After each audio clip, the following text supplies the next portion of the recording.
Hi, everyone. Welcome back to this week's episode of the Lady Landlords podcast. Today, we are talking to Libby, who is one of the members in Lady Landlords. Many of you reached out to me saying that I had to make sure to get Libby on this podcast when she had posted about her 39 properties in 39 years. So we're going to break that down, and thank you all for tagging her post in her story so that way we can share it with the rest of the group. So Libby, thank you for being on the show today. How are you? Good. Hello from the middle of the United States in Nebraska. We actually have a lot of members from Nebraska and the Midwest. Those are very popular areas. So I'm sure a lot of the other ladies will be happy to hear that that's where you are too. I know, that's good because it's really good to invest here. Yeah. So that's why a lot of ladies are super smart. Yes. And oddly enough, I keep getting a lot of criticism being one of the people on the coast over here in New York, that all of a sudden there's a lot of these New York, California ladies that are also catching on and saying, hey, we should go to Nebraska and some of the other states in the middle of the country here. So, hey, so as you get to know me, I'm super woman power. And so whatever you can make work and wherever you want, that's awesome. Yep. Agreed. Good. Well, I'm glad you feel that way because you'll see a lot more New Yorkers probably in your area soon. But we know you're in Nebraska, but can you just share a little bit about who you are as a woman with our listeners? Yep. Okay. So I am 39. I'll be 40 next May, and we'll talk about a goal that I have for my 40th coming up. I have 4 children, my husband, John, also, and, I will have 5 grandkids. So when I met my husband, he had 2 sons, and now I have grandkids. So I'm a grandma. I've been a grandma for like 6 years. So it's a lot of fun. And a grandma before 40. Wow. Yes. And actually, I just got invited this Monday night. I have a gender reveal for the next grandbaby coming. A reveal party to go to. So that's exciting.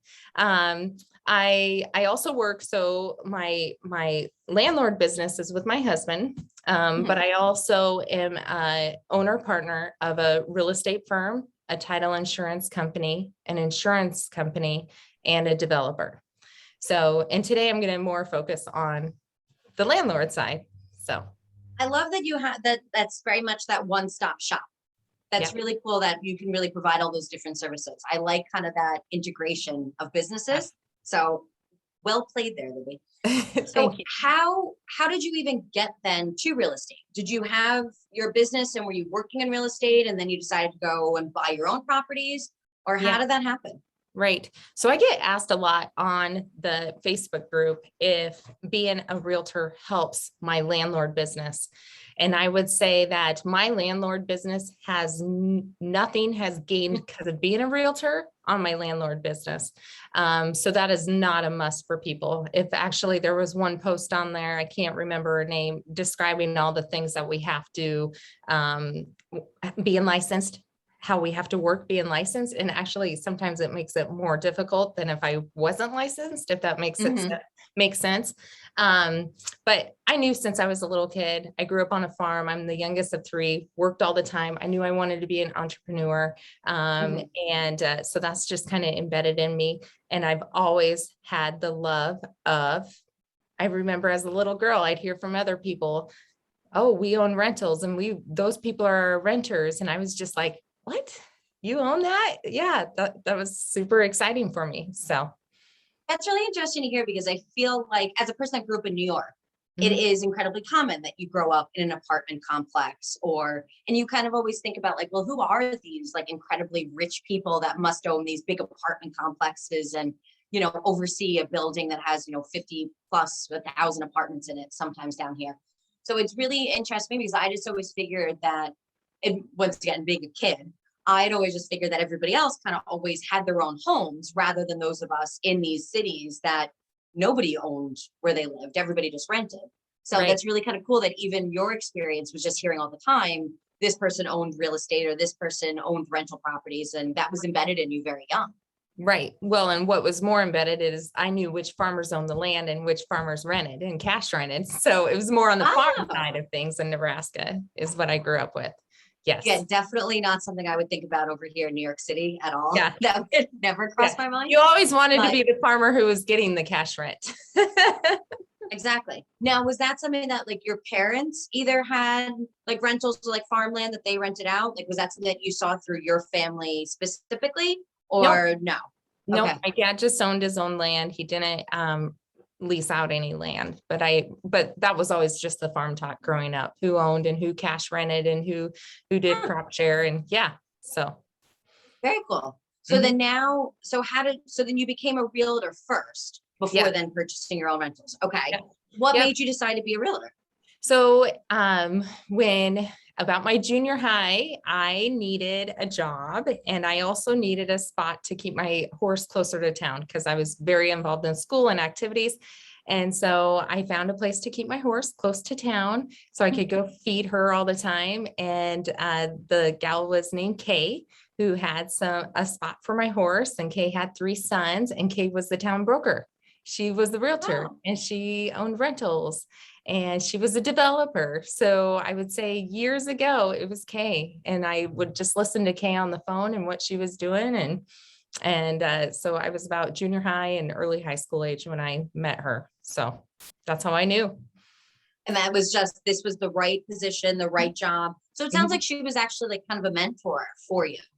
Yeah, definitely. It's kind of funny. I've laughed with her a few times as I've aged. I'm like, you had no clue that every single thing you did, I was watching. Aw. Oh, that's so cool. I was actually just gonna say, like, are you still in touch with her? So that's Oh yeah. really cool that you guys still have that relationship and Yeah. that she can now kind of see now this woman that you've grown into from this, high school. So Right. very And so cool. that's a good reminder of kids are watching us. Yeah. Women, young women, girls, teens, they're watching us. They're probably going to watch this. I mean, Yeah. it's just we're embedding this in women just by Yeah. what we do. So I've actually had men reach out to me and kind of say, "Hey, my kids aren't they don't have their own Facebook accounts. They're not old enough for that, but hey, I would love them to be a part of Lady Landlord." So I've kind of said to them, like, the best resource you can kind of give them is to send them to the Lady Landlord's YouTube channel or to have them listen to the podcast episodes, because then that way they're still kind of getting that exposure and kind of the more educational resources. Sometimes we all know a couple of the different posts, we can kind of go a little left in the Facebook group. So it probably a safer bet to have these impressionable young women to be more on the to be right, listening to the YouTube and the podcast to start with. But it is really interesting to see that people are already kind of thinking about that their girls want people that they can kind of look up to and kind of figure out how to kind of create a better wealth system and a better financial place for themselves in the right, workforce, years from now. So that's really great that definitely, you had somebody that you can kind of look up to and kind of guide you, even if she didn't know that. That's really kind of cool. right, right. It is awesome. And I think it's interesting that you said that you felt that being a realtor really does not impact you being a real estate investor. I get that question all the time. I actually have people that think I'm a realtor. And I'll say it again. If you haven't heard me say it, I have no intention of being a realtor. I have no interest. It is not something I ever plan to do in my life, but I've had absolutely no problem being a real estate investor, even without having that. So I am happy that you kind of made that distinction as a person that is both. Yeah, Because you're right. We do get that question rather often. So right. then what made you say, okay, actually, I do want to kind of try that. Here I'm helping all these other people buy property and rentals and things like that. Maybe this is something I want to give a try. Yeah, so I already knew right away when I became a realtor. That's when I was so it's about 10 years ago on August 2nd. I've been in this industry. And at that time I met one of my mentors. So with my company that I'm with. And I Mhm. remember talking to him, and at that time he had like 63 rentals. And I was like, single family. And I was like, what? I, I had I knew like people had like 1 or 2, I didn't Yeah. know. Yeah. And so the more I learned from him, and he's like, yeah, it's just like a whole nother business. And so that's when it like clicked. So then I put a goal and I was like, I want to own, I kind of did the math. I was like, I want to own 6 single family rentals by the time I retire, because that then couldn't be, because when you're a realtor and a business owner, I don't have a 401k. I mean, I can Yeah. invest and stuff, but I knew 6 was my number. How did you come up with 6? How did I come up with 6? Well, cost of living in Nebraska is fairly inexpensive from the coast, obviously, but I just figured with my husband's income and just doing the math, and I don't know, I just thought Okay. if I had 6 single families that rented for 1,000 a month each, 1,200 a month each, that would be after taxes and insurance. Okay, that gives me about $5,000 cash flow a month. I don't know. Yeah. That's just No, what I've that been makes me thinking happy. back The reason I was asking that is because I feel like one thing that I am trying to get our group to kind of start thinking about more of is kind of switching from that idea of doors to cash flow. then. Yes. The reason for that, and that's why I was asking, and I knew that you were going to have an answer of what numbers financially were actually Mhm. associated with those doors. But because I feel like there becomes this little bit of a competition thing, being like, well, How many you doors? own 6 doors, but I own 4 doors, so like you're better than me. Right. But there's so much more that kind of Cash goes into flow. it. Exactly. I could own 2 doors that are both $1 million properties that are completely paid off that I'm getting, $30,000 a month for over here in the Hamptons. And that might be doing a little bit better than 6 doors in Nebraska with mortgages that are making $100 a month cash flow, right? Yeah. So I want to make sure that we always kind of attach and think about what that financial number is. Mhm. And for you, once again, it wasn't necessarily 6 doors you needed. What you were really saying was I needed 5,000 a month, Right. right? So Right. I like the way that you kind of thought about that and said, well, how many doors do I need to equal what that number is that I would like to have in retirement? Right. And now the longer I've been an investor, I'm like, yes, less doors better, more cash flow. What's my cash flow with less sewer lines? When you said about the guy owning 63, like I almost like my heart like skipped a beat because like I have no intention of ever owning 63 anything. All I Right. was picturing actually was like an older man walking around with like a big key ring, with like just 63 keys, like attached to like his belt, like weighing down his pants. That's all I was thinking about. And I was like, that does not sound like appealing at all. So okay, so over time you've kind of thought about this whole less doors, more cash flow, right? Okay. Yeah, definitely. Definitely. Yes. But 6 isn't bad. And now when you mentioned retirement, were you also thinking early retirement? Or were you thinking, hey, I need those 6 doors by like that traditional, like kind of 65, 70-year-old kind of time frame? You're kind of Okay. catching me at the time in my life where I'm like, I kept on thinking, okay, before I was always thinking early retirement. Well, I need to be Gotcha. honest with myself. Even on a day that I don't really have a lot to do, I cannot sit around past 9 a.m. I mean, I get up by like 5 and I got my coffee going, everything's going around the house. I've walked the dogs, I've done this. Then I'm like, oh, I guess I'll go to work. So I don't know. I think Well, remember, retire early means multiple things. Retire early does not mean retire and go sit bonbons on the couch. right. Retire early means maybe Financial spending more freedom. time with passion projects. Or I can't imagine how many grandkids you're going to have in a couple of years. Yeah, So, right. Exactly. so retiring early is really just more of that idea of like freedom of choice with Yes. your time. I don't think you would ever just, be No. like, all right, nope, feet up, I'm done. Right. That type of Right. thing. So, and I kind of relate that more with financial freedom. Yes. Yeah. I mean, to reach financial freedom, I've reached it and it feels really good. And so freedom of choice though, too. And just to be able to pick and choose what you want to do with your time a little more, but I work a lot. So, but Yeah. I'm choosing to do that. So. And I think you like it. So that's an okay place to be, right? Yeah, I agree. So now you decided, okay, I need 6. That's what my like retirement number is here, right? Mhm. So how did you get the first one? Okay, so so at that time we were living pretty much, I was just starting out as a realtor, being self-employed, and we were living off my husband's police officer income. Okay. 4 kids. It was tough. We right after we got married, we both did Dave Ramsey financial lessons. So we are both very good with money. Every dollar has a spot. We've never been in trouble with money. We've been where we're low, but we are both very good with money. Complete trust there, and we got on the same page with that right away when we got married. And then, but I then was like, I'm going to change things. I know I can do this. How am I going to do this? And I then read Rich Dad Poor Dad. So, Okay. yep, read Rich Dad Poor Dad. I'm like, well, what can I leverage from? And I was kind of doing the math on our personal home, and I'm like, no. And at that time, it would have been right after 08, 09. Yeah. And nope, not going to touch our personal home. So my husband came home, and he had a 401k from working at the police station. And I was just like, would you consider us cashing this in, or cashing some of Yeah. this in for a down payment on our first rental? And bless my husband's heart, he's always been whatever you think, whatever you say. So Nice. I yeah. like John a lot more right now. Yeah. Yeah. Went to a financial advisor, and he thought we were crazy. So Okay.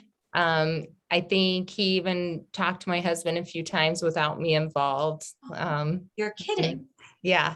And I was like, no, we're going to do this. And so anyways, long story short, that money that I should do I want to say, the money that we invested is now millions. So Did you tell that financial advisor that? I'm Does sure he know, kind of what has kind of become I of don't the do two of you? business with him. No, I don't do Oh, business no, with him. But I'm sure he would hope know not. around town who I am. Mhm. So Okay. yeah. No, okay, that is insane. I cannot believe, when I'm not surprised that with a financial advisor that this person had advised you to do something different than what you wanted to do. I get it. I do feel sometimes financial advisors kind of follow a little bit of a box. It took me a very long time as well to find a financial advisor that understood what I wanted to do and the way that I kind of like to work, and was willing to support and understand how real estate kind of fits into that. Not all financial advisors are going to be able to do that. But for that financial advisor to call and speak to your husband alone, to almost try to talk him out of this thing that his wife wanted to do, that's kind of absurd. That's really crazy. I don't recall the exact details, but I recall feeling that way. I was a part of it, and then my husband was like, yeah, whatever.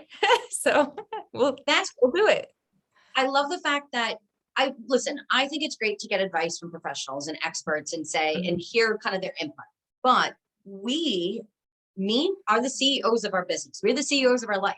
We have to make decisions that are the best for ourselves and our family. So, right, we have to kind of take all this information that other people kind of give us, but then we are in charge of making those final decisions. Yeah. So I love the fact that it didn't scare you away from what you knew was kind of the right thing for you.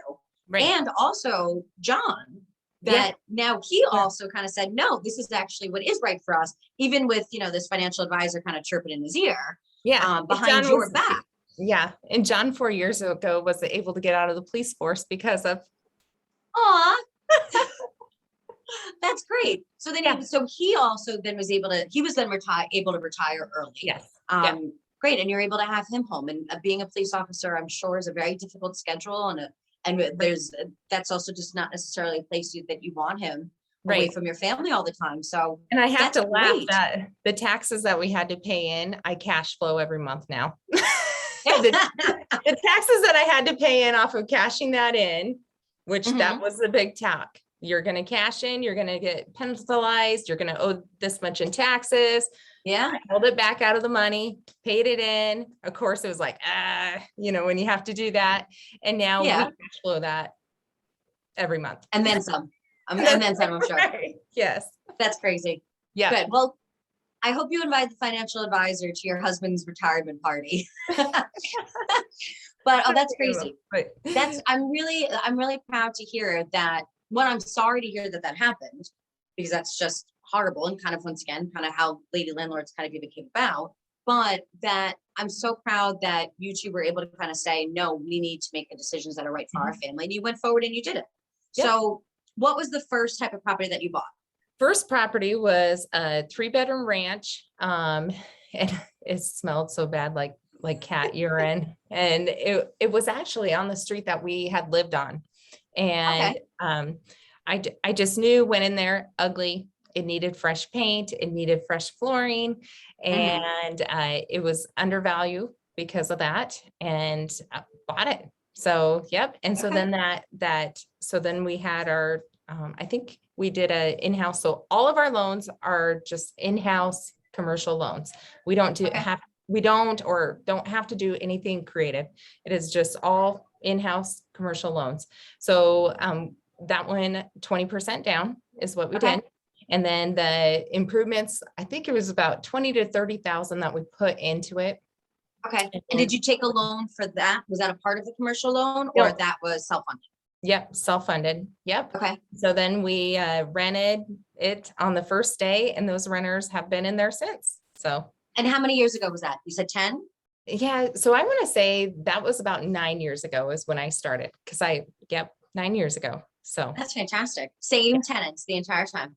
yes, and actually they just moved out, and we just have our next new long-term tenant. So yep, but that's Great. it. And the house is really nice, and it has increased in value since I bought it, and even with the money I put into it, just natural equity, it's raised Mhm. almost 100,000 in equity. So That's fantastic. yeah, Wow. yeah, Okay.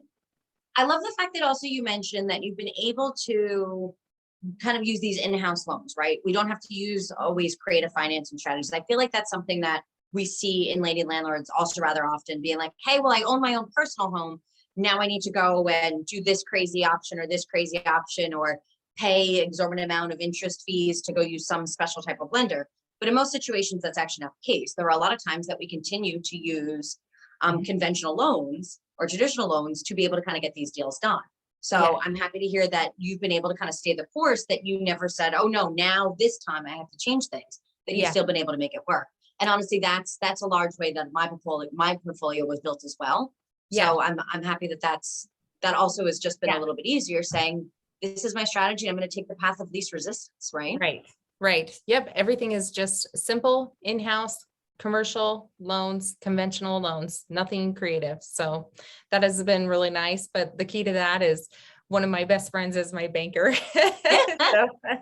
So, Was your best friend your banker before you started buying all these rental properties? nope. Now your best friend is your banker, right? Yeah. Yes. So Yeah. how did you find this particular banker? Um, you know what? Well, okay. So the bank is actually a locally owned family who owns Okay. many banks. It's Pinnacle Bank is what it's called in the Midwest. Okay. And they're a very large bank. And so that's which bank I use.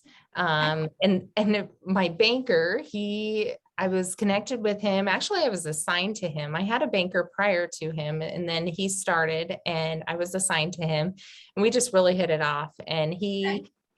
he would say things like, you're young, you're a mover, you can get things done, and you're a hustler and a shaker. I believe in you. And I'd be Yeah. like, really? You believe in me? He's Aw. like, yeah. And then a few times I'm like, do I have to start like slowing down? He's like, no, you're doing awesome. Do what you want. I'm like, so he's been really good. But anytime I need like Good. big financial advice, I talk to him. Also, we have an ongoing, he knows to the month my net worth and where I'm sitting. So we have Good. an ongoing document that I can update, and I'll update like net equity on things, or if I Mhm. have purchased something and I add that to my net equity, I always know my net equity.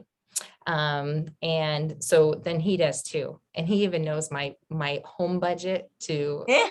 So he just knows everything. So But that is important. And honestly, now this is the second relationship that you've been able to share with us, that you've been able to leverage, right? So now we had this other woman here that was the broker that was able to kind of become a mentor for you, or somebody that you can really look up to. yep, Now you have this banker that you've been able to build this relationship with that will absolutely help anytime you're able to call or want to do this, or I want to do this. You can call, you have somebody that knows kind of all the information and also know that you can get things done. yep, So it definitely makes sense to kind of stay with these people if there's that good vibe, if you have that good relationship with them, kind of keep building that. And right, loyalty really goes a long way in this business. The other thing that I heard you say that I love was that you know your numbers. Because right now you're talking about, your household budget, what your net worth is, the amount of equity in all these different properties. And in knowing your numbers is important, not only for you, but once again, the guy that needs to know the numbers, which is your banker. right, So being definitely, able, but your banker would not know those numbers if you did not. right. Right. Yep. I know those numbers. We update back and forth. And then he also, we always go over, uh,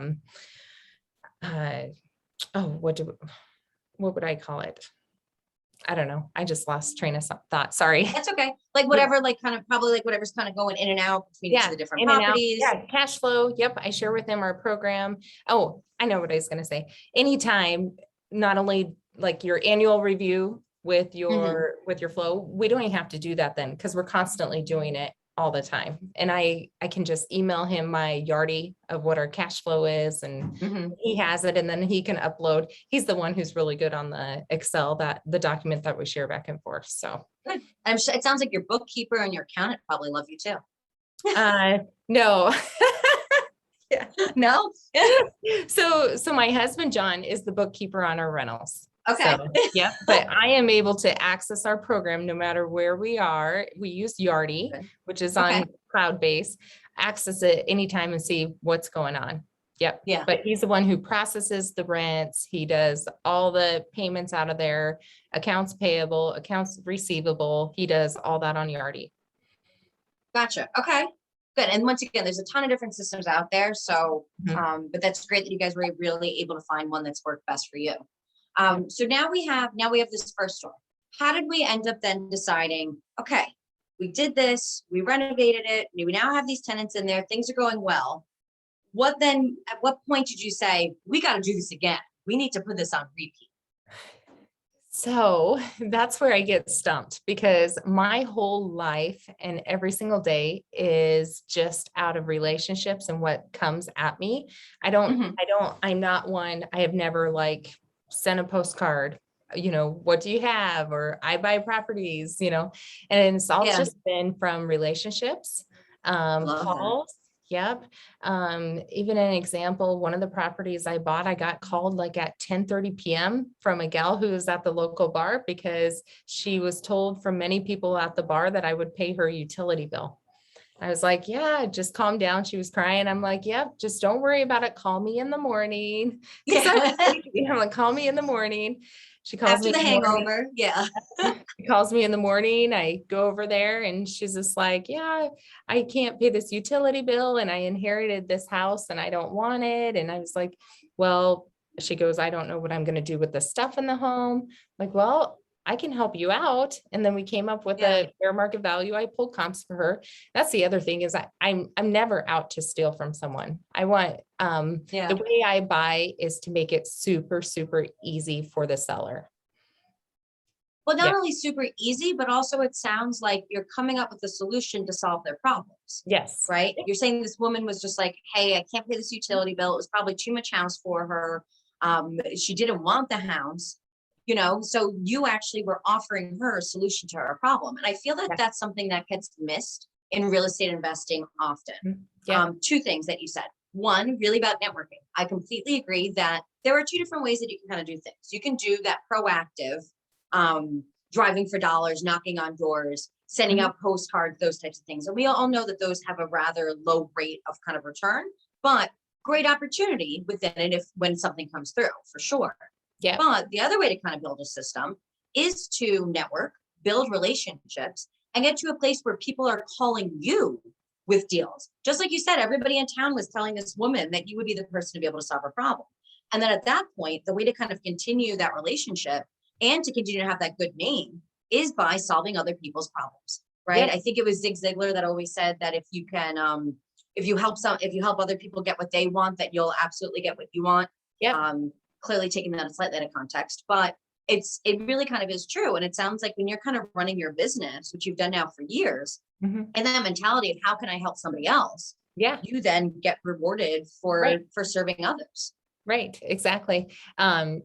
Utility bill was $145 and she just grabbed a box and got the items out of the house that she wanted, did the contract, bought it as is, fair price. And I then took it on. I cleaned it up, but I think I was a godsend in her life because she was so overwhelmed. She didn't know what to do. Speaking about that, yesterday, bought a rental house last night. And as I was, and let's back up, this is from relationships. His neighbor is someone who I've done business before who had said, I know Libby and she'll help you out. Okay. Yeah. So I go there, and as I was listening to this older gentleman's conversation, he kept on mentioning his wood. He didn't know what he's going to do. He has piles and piles and piles of wood behind the back building. What Yeah. is he going to do? And he really needed that wood, and he worked so hard on the wood. So in my contract, I wrote for his lifetime, he can access, not add to the wood pile, but access his wood to burn it. And when he heard that, he was like, really, you'd work with me on that? Yes. All right. So we're going to close next week. So There's also, for any of our listeners out there, if you're kind of thinking about like how are different ways that you can kind of help solve people's problems and really get to kind of know those situations, take a look back at our episode on the podcast on cold calling. In that episode, I interviewed a cold calling expert, and she went through kind of really how to have that humanistic factor that Libby's talking about as well. So that might be an episode that would be helpful for you if you're kind of saying, I really like what Libby's saying, but I'm not quite sure how to kind of get started with that. That would be a good resource for you.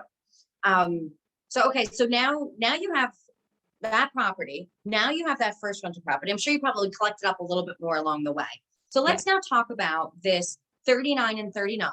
Yeah. And then I want to hear your goal for 40.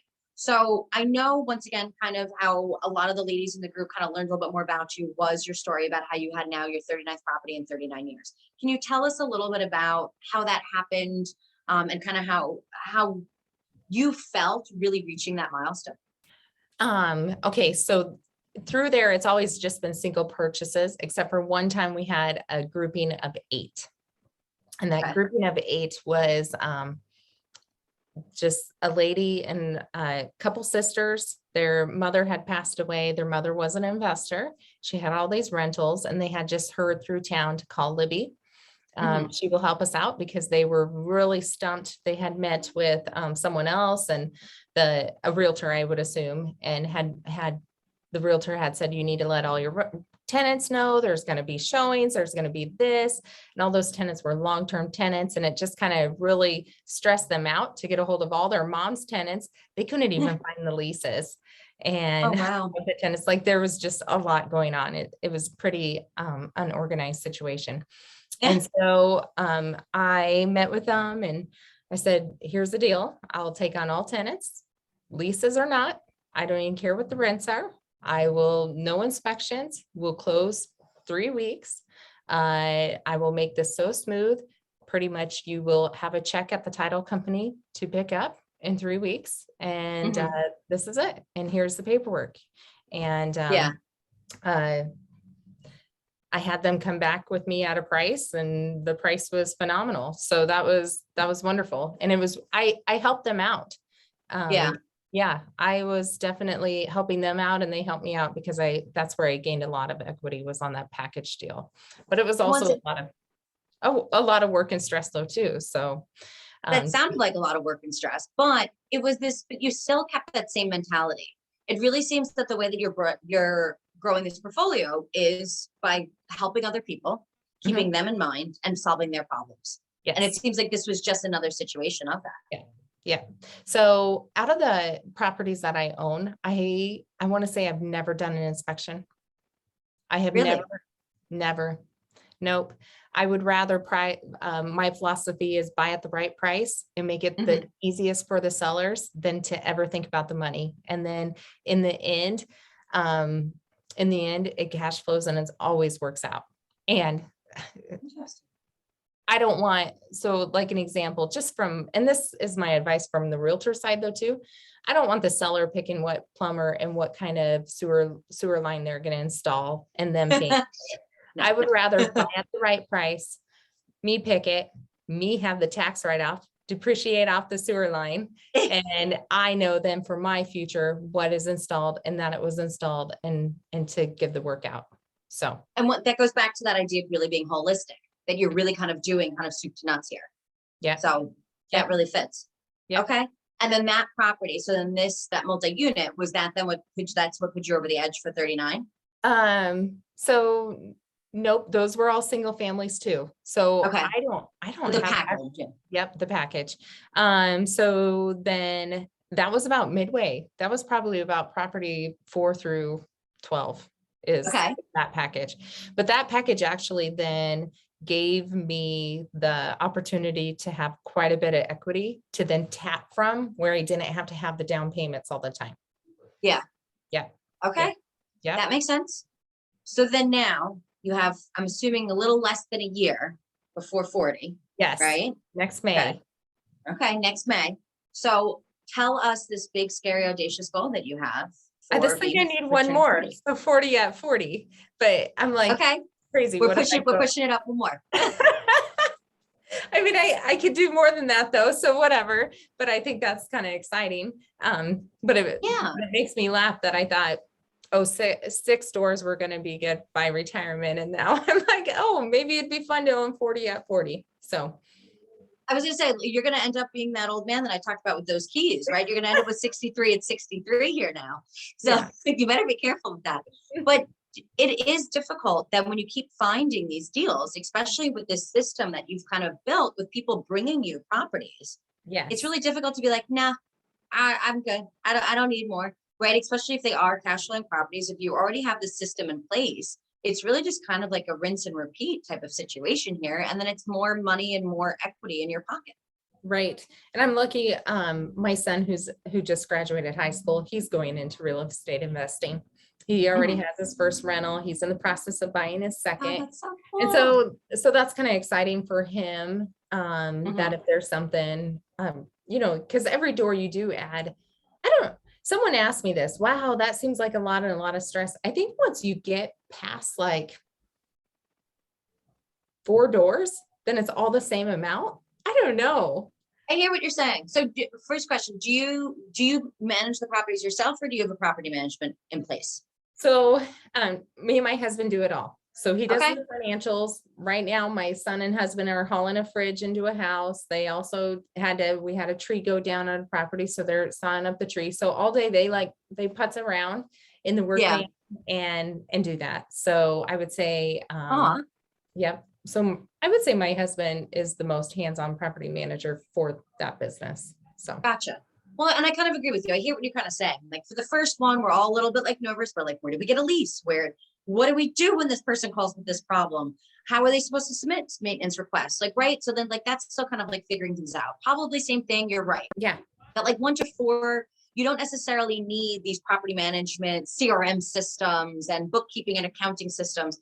But kind of once you kind of get it before, then you know your lease. You know that they're all kind of the template, right? They're all kind of the same regulations in here. You know how you're collecting your rents. You know what your accounting systems are. You have all those things in place. So then I kind of hear what you're saying, that kind of that 5 through 10 plus, like it's the same kind of thing. Now it's just now instead of making sure that you've had, 10 people pay, now you have to make sure that 15 pay. But you have all the systems in place to expand. Right. This is why real estate gets so addicting, right? Because now it's like it's just happening. Now it's like I got a system in place. I got people calling me with deals, and I have things that I have the opportunity that I can pick and choose really the best properties that I want out of this and where I feel like could be the most helpful. Right. Kind of hard to say. I have people calling me with deals, and then I have prospects waiting to rent from me and my husband and think we're the best landlords ever and are on our wait list. So why wouldn't I find something for them to move into? And I love what you said there, Libby. That has been the theme of this call. You didn't say, why didn't I find a way that I can now make this extra cash flow? You said, how can I find a way to home these people? Right? Really what you're doing is you're providing housing, which is the basic necessity that landlords provide. So I found that beautiful, that is your mission, that is how you built your portfolio. And it really kind of shows then with how you're rewarded with people knowing that you are a great person to be able to sell their house to, and that you are a great landlord, and that you're the person that they want to be with. So that's absolutely a testament to what you and John have built. So I'm happy to hear that. As kind of a wrap up here, anything you would like to share about maybe a goal of what you would like to have happen in the future beyond kind of that 40 doors at 40 years old, which you better announce in Lady Landlords, just saying. Okay. I will. I will. It will probably be here soon, I bet. I was gonna say, you're gonna be 20 to 39 still when you end up getting that house. But so you will definitely have to let us know when you reach that goal. But anything just long term that you're really hoping for with John, with your family and kids? Well, of course, the financial freedom is wonderful. Long term would just be how you said it earlier, when I talked about, I don't think I'll ever retire. Well, that's not, I think I hit that, just life is good. I mean, I can't Yeah. really, yeah, life is good. Yeah, I have no answer. Good. Life is good. Of course, there's still, stressful days between all the companies and stuff, but overall, just course. that independence that you have as a female and a woman to just It sounds like more of the same is what you're looking for, yes, I right? agree. More of the same. Yeah. Good. Well, Libby, thank you so much for spending your time with us today and sharing your story. I'm sure a lot of people are going to go back and look for some of your posts in Lady Landlords and are looking forward to kind of hearing some updates. So thank you so much for being here. Thank you. Ladies, if you were listening to this episode and would like a little more specific help on growing your portfolio, just like Libby did, feel free to reach out to me to learn more about the Lady Landlords roadmap and mentorship options. You can find a link down in the show notes. And we can have a chat about how you can start getting your portfolio growing as well. Libby, thanks so much. And we'll see you back in the Lady Landlords Facebook group. Thank you.